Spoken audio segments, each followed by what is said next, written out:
오늘 시간에는 은혜 뒤에 오는 시험을 이기라는 제목으로 하나님 말씀 증거하도록 하겠습니다. 은혜를 많이 받고 나서 시험이 오는 경우가 종종 있습니다. 개인적으로 은혜를 많이 받고 또 영적으로 충만했을 때 가정에 또 자녀들에게 직장에 비즈니스에 여러 가지 복잡한 일들이 생길 때가 종종 있습니다. 교회적으로도 부흥회를 전후로 해서 부흥회하기 전에도 여러 가지 좀 일들이 생길 수도 있고 또 부흥회가 끝나고 나면 교회에 여러 가지 일들이 생기는 것을 종종 보게 됩니다. 은혜 받고 나면 시험이 찾아올 수도 있다. 긴장을 늦추지 말고 더 깨어 있어야 한다. 제가 예전부터 이런 말을 참 많이 들었습니다. 근데 정말 그게 맞는 영적인 법칙인 것 같습니다. 지금 우리들이 당하고 있는 이 모든 개인의 상황 또 교회의 상황들이 은혜가 있고 난 후에 찾아오는 시험들을 이겨내야 되는 그런 상황인 것 같습니다. 오늘 본문 말씀을 보면 바울 사도가 에베소서를 쓰면서 마지막 결론 부분에 끝으로라고 말씀하면서 사단과의 영적인 전쟁에 대해서 말씀을 합니다. 에베소서 처음 부분에서 바울 사도는 이렇게 말씀을 했습니다. 우리가 창세전에 하나님께 예정함을 입었다. 우리는 은혜를 인하여 믿음으로 말미암아 구원을 받았다. 하나님의 비밀의 복음을 교회에 알게 하셨고 교회에 맡겨 주셨다. 예수님을 믿고 구원을 받았으면 썩어져가는 구습을 쫓는 옛사람을 벗어버리고 의와 진리와 거룩함으로 지으심을 받은 새 사람을 입어야 한다. 더 이상 술 취하지 말고 성령 충만한 삶을 살아라. 가정에도 부부간에도 부모와 자녀간에도 또 세상에서 상전과 종의 관계 속에서도 서로 순종하고 관계들을 아름답게 잘 해나가라 말씀을 합니다. 그리고 나서 마지막 부분에서 결론적으로 말씀하고 있는 내용은 사탄의 시험을 분별하라는 것입니다. 또 하나님의 전신갑주를 입고 싸우라는 것입니다.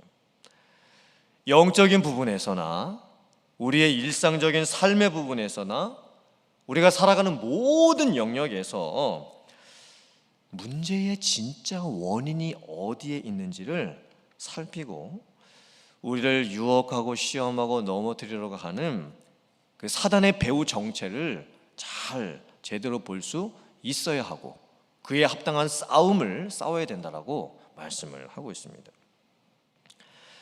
세상 일도 가만히 보면 그 배후가 있습니다. 정치, 경제, 문화, 역사, 사회에서 일어나는 일의 뒤를 보면 항상 그 일이 일어나게 되는 원인이 있고 그 문제를 일으키는 배후가 있습니다. 뒤에서 이렇게 조정하는 사람들이 있을 수도 있고 또 어떤 단체가 있을 수도 있습니다. 구체적으로 얘기를 드리자면 테러리스트 배후에는 항상 극단주의 사상과 잘못된 카리스마적인 그 리더가 있죠. 또 전쟁의 배후에도 잘못된 정치적인 야욕과 독재자들이 항상 있습니다. 그런데 참 놀라운 것은 그 모든 것들이 영적인 것과 연관이 되어 있다는 것입니다.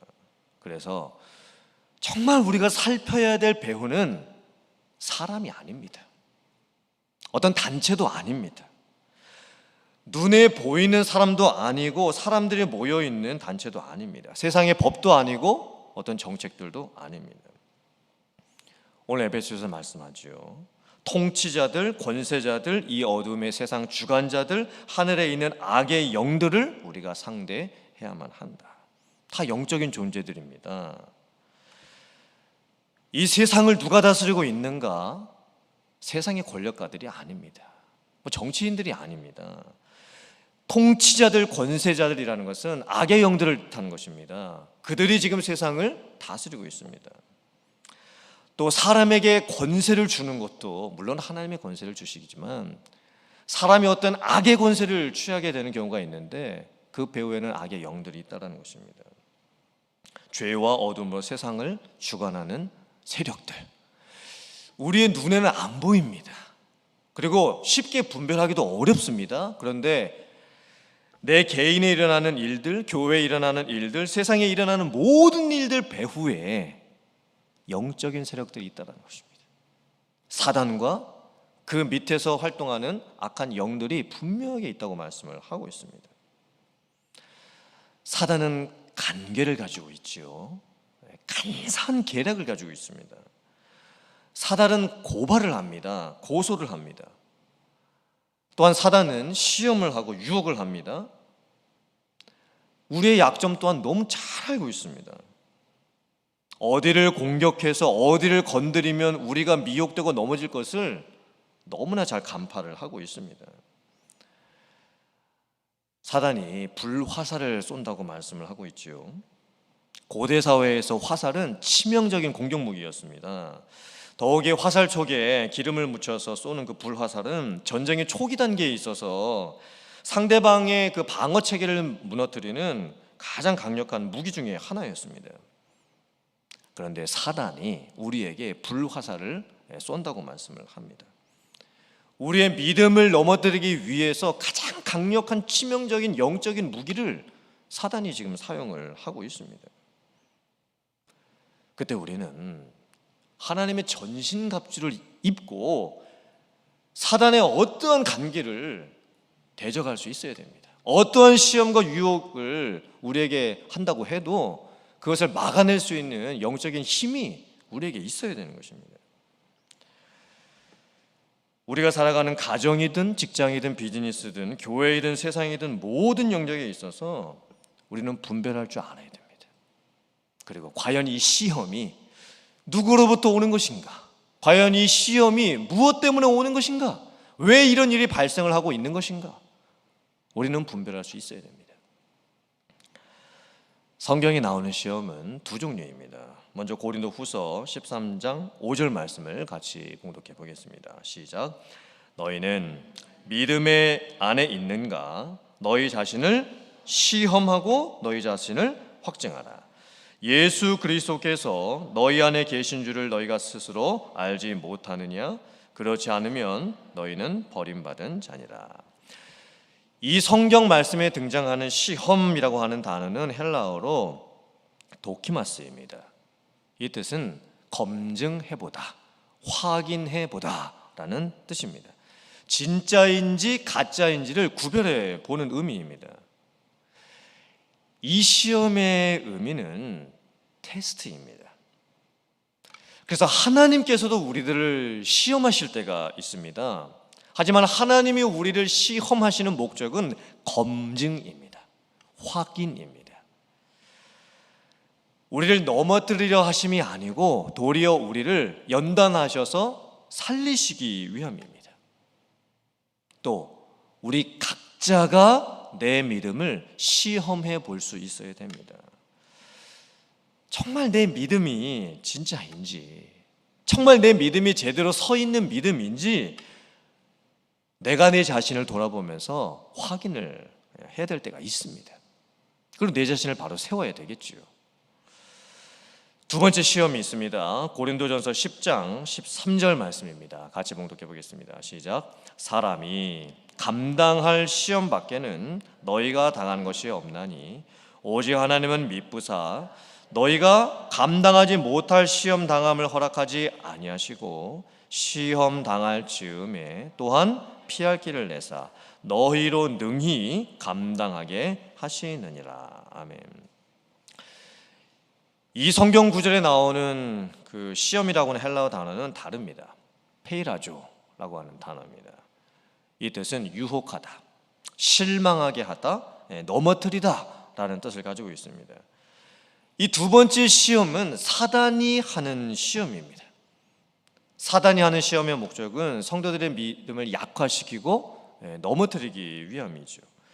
여러 가지 세상의 풍조들을 따르게 하기 위함입니다. 돈이면 다 된다라고 하는 물질 만능주의, 먹고 마시고 즐기는 것이 삶의 전부인 것처럼 여기게 만드는 쾌락주의, 또 여러 가지 세상에 있는 잘못된 사상들과 또 이단들을 통해서 하나님을 대적하게 만드는 여러 가지 유혹들, 교만과 게으름과 나태함에 빠져서 열심을 잃어버리게 만들고 헌신을 잃어버리게 하는 모든 것들, 이것이 바로 사단이 하는 시험입니다. 하지만 사단이 우리를 시험한다고 해도 우리가 꼭 기억해야 할 것은 그 사단의 시험마저도 하나님의 허락하에 있다라는 것입니다. 사단은 자기 스스로 우리들을 시험하지 못합니다. 하나님의 허락하에서만 사단도 우리를 시험할 수가 있습니다.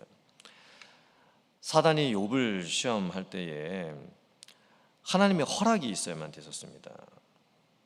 욥이 너무나 힘든 고난을 당하게 되지요. 하지만 욥이 넘어지고 쓰러질 때쯤에 하나님께서는 욥을 찾아가 주십니다. 욥을 만나 주십니다. 그리고 욥을 회복시켜 주십니다. 그래서 사단이 우리를 시험한다고 해도 결국에는 그 시험이 승리할 수는 없습니다. 실패하고 맙니다. 왜냐하면 하나님께서 우리가 감당할 만한 시험을 허락을 하시는 것이고, 우리가 시험 당할 즈음에 정말 이제 더 이상 내가 어떻게 할 수가 없을 정도로 그렇게 내가 힘들어지고 어려움에 처해졌을 때 하나님께서는 피할 길을 예비해 주십니다. 그래서 어떠한 시험이라도 능히 감당하게 해 주십니다. 베드로전서 5장 10절 말씀 같이 한번 읽어볼까요? 자, 시작.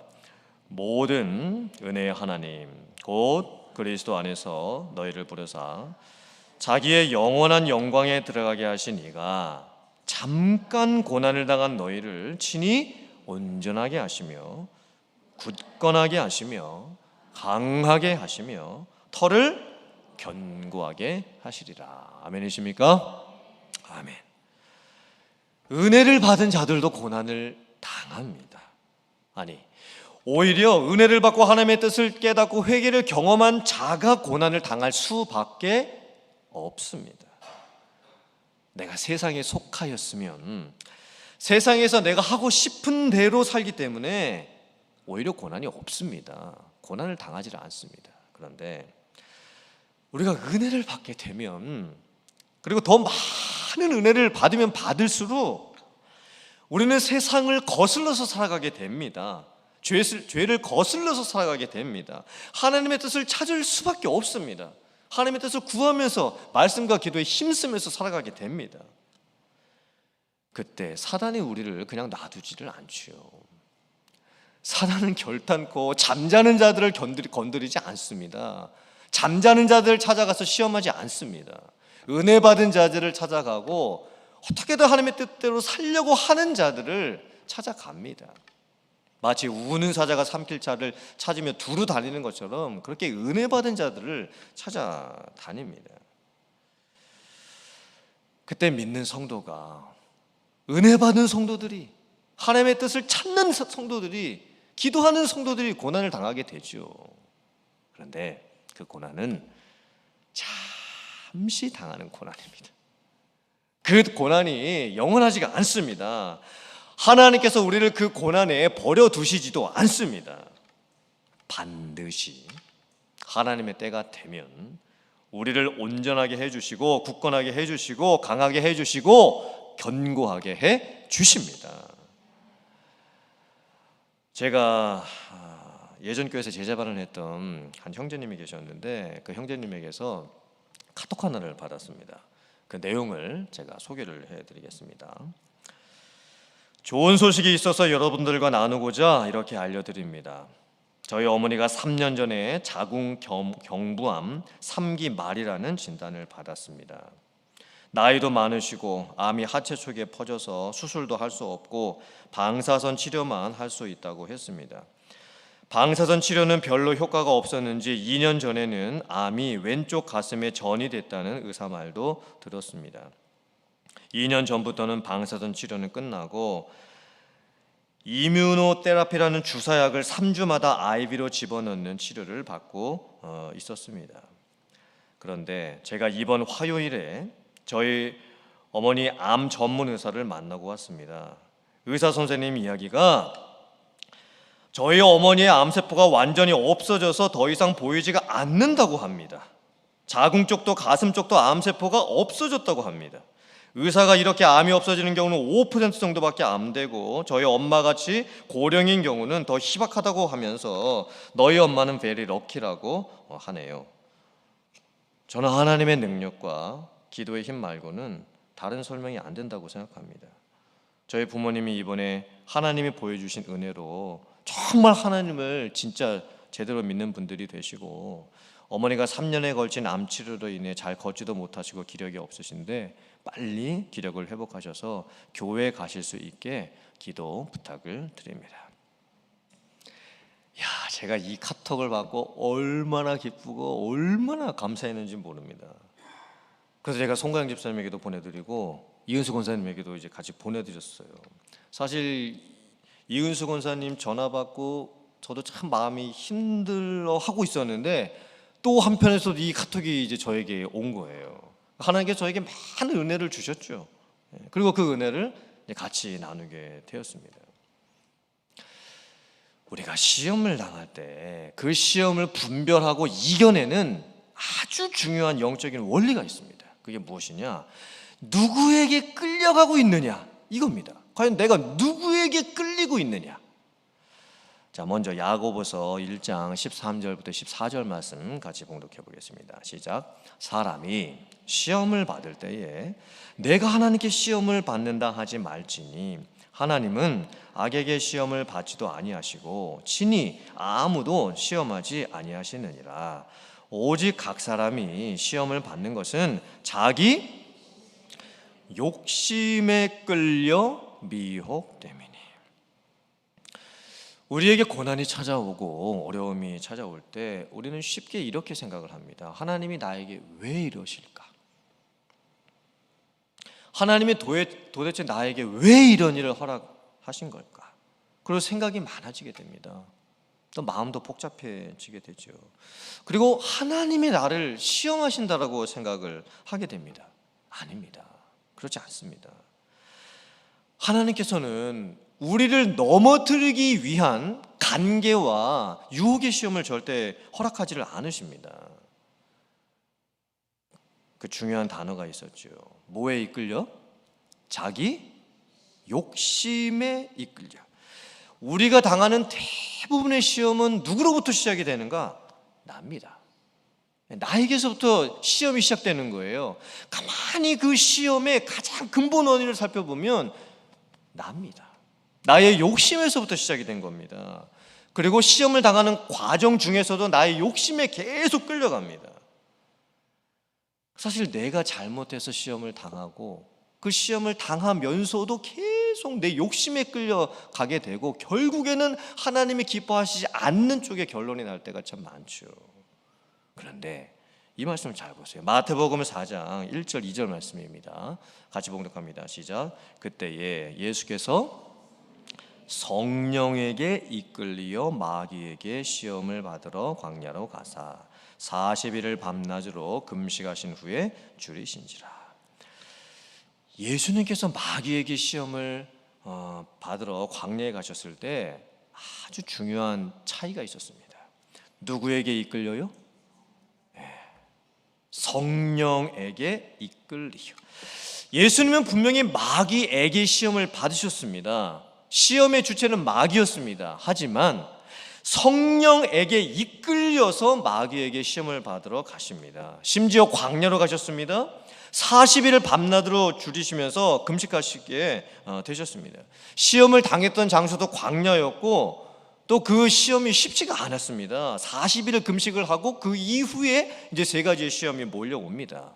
그런데 예수님께서는 그 시험을 넉넉하게 이겨내셨습니다. 그 이유가 뭐였습니까? 누구에게 이끌리요? 성령에게 이끌리요.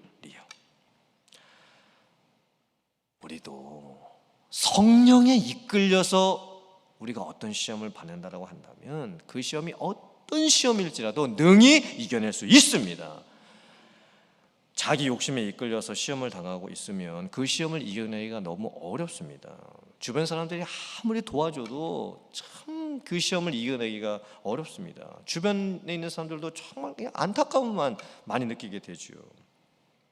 하지만 우리가 성령에 이끌려 시험을 받는다라면 그 시험이 어떤 종류의 시험일지라도 우리는 능히 이겨내게 될 줄 믿습니다. 사실 이번 부흥회는 저에게 개인적으로 참 큰 은혜의 시간이었습니다. 은혜도 참 많이 받았고, 그리고 제가 만약에 나중에 어느 교회에 가서 부흥회를 인도한다고 한다면 딱 이번 강사 목사님이 오셔서 전해주셨던 그 말씀, 그 패턴, 그 주제 그대로 제가 아마 그 부흥회를 인도할 것 같습니다. 그 강사 목사님이 전해주셨던 말씀은 제 삶이었고 제 간증과도 똑같았습니다. 그래서 이제 교회에 이제 부흥회 마치고 여러 가지 일들이 막 생기는데 감당할 수 있는 힘이 저에게 있었습니다. 우리는 성령에 이끌려 갈 수 있어야 됩니다. 그래야 4일이든 40일이든 4개월이든 4년이든 40년이든 그 시험을 능히 이겨낼 수가 있습니다. 어떤 시험과 환난과 고난이 우리 인생의 교회에 닥친다고 해도 능히 이겨낼 수가 있습니다. 그러므로 사랑하는 성도님들, 여러분들께 오는 여러 가지 그 시험을 잘 분별하셔야 됩니다. 하나님으로부터 오는 테스트인가, 사단으로부터 오는 유혹인가, 또 내가 지금 내 욕심에 이끌려 이 시험의 과정을 지금 가고 있는가, 아니면 성령에 이끌려서 이 시험의 과정을 지금 가고 있는가. 그리고 마침내 하나님께서 주시는 온전함, 굳건함, 강함, 견고함에 이르러갈 수 있는 여러분들 다 되실 수 있기를 주님의 이름으로 축원합니다. 은혜 뒤에 오는 어떠한 종류의 시험일지라도 우리가 능히 이겨내야 될 줄 믿습니다. 그리고 그런 역사가 우리에게 일어날 수 있기를 간절히 주님의 이름으로 축원합니다.